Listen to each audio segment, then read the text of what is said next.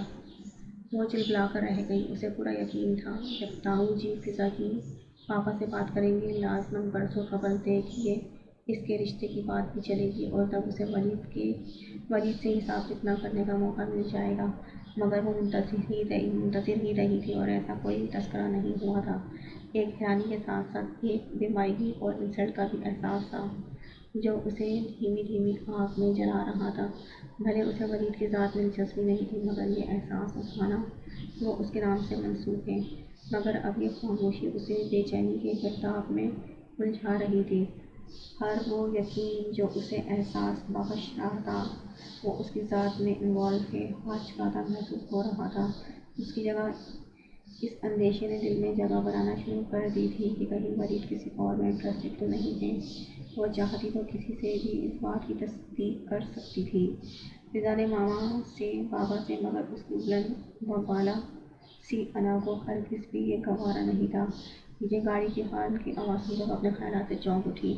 یقیناً عاقب پسند تھا۔ اس کے ذہن میں ایک خیال نے سرد سے جگہ بنائی تو تیزی سے سیڑھیاں پھلانگتی ہوئی نیچے آ گئی۔ عاقب بھائی، اس نے آخری سیڑھی پر رک کر اپنے کمرے کی سمت جاتے عاقب حسن کو بے اختیار پکارا تھا۔ جی جناب، حکم۔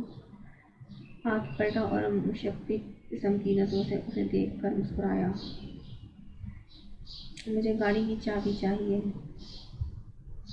کہیں جانا ہے کیا؟ عاقب ایک پل کو چونکا۔ اس نے محض گردن کو اثبات میں جنبش دی۔ آؤ میں لے چلتا ہوں۔ عاقب الٹے قدم مڑ کر اس کے نزدیک آ گیا۔ اس نے ایک بار پھر سر کو نفی میں ہلایا۔ انداز میں مخصوص تھا، ڈر میں اور ضد کا عنصر تھا۔ مجھے اکیلے ہی جانا ہے، ویسے مجھے گاڑی ڈرائیو کرنا آتی ہے۔ Don't worry. انداز ایسا تھا گویا جتا رہی ہو۔ آپ کی گاڑی کو نقصان نہیں پہنچاؤں گی۔ عاقب نے کچھ کہے بغیر کوٹ کی جیب سے چابی نکال کر اس کی سمت بڑھا دی۔ تھینکس۔ اس نے چابی اٹکی اور ان کی نگاہوں کی تشویش کو نظر انداز کیے آگے بڑھ گئی تھی۔